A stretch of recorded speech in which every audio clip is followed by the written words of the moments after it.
The old way, the way the world used to work and still works, is that you spend the first 20 years of your life getting educated.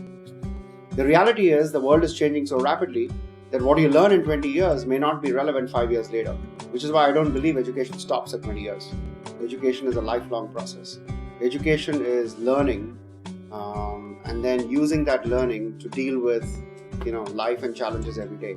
Learning from each other and from experiences of each other, all of that is education. Liberal arts education is an education that exposes you to a broad range of thinking, a broad range of things that need to be considered in that thinking.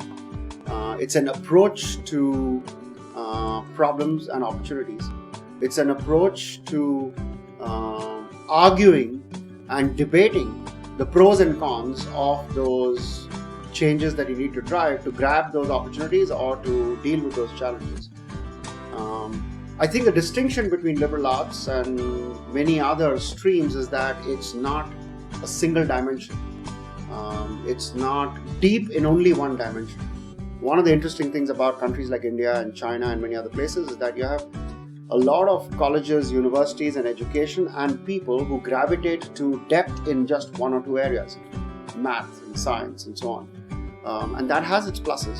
All you have to do is go to the US and see people just go to liberal arts and nothing else, and then they just skim the surface of everything. I think it has its place, and the question is, how do you balance liberal arts with depth, and how do you mix and match the two?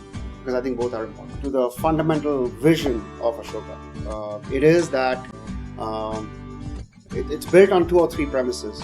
One, that there is a real opportunity to bring very strong liberal arts and critical thinking kind of education to a large group of population of students and kind of become the change agent in a number of areas through the people who come out of that university.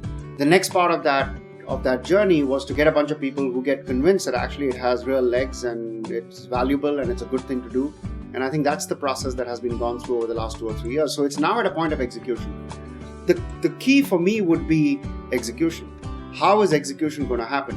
A lot of great ideas that then get a lot of people excited ultimately don't go through to final execution. I think the most exciting part of Ashoka is that it looks like the journey is progressing in a manner where you can see execution will happen. Commitment to execution is there.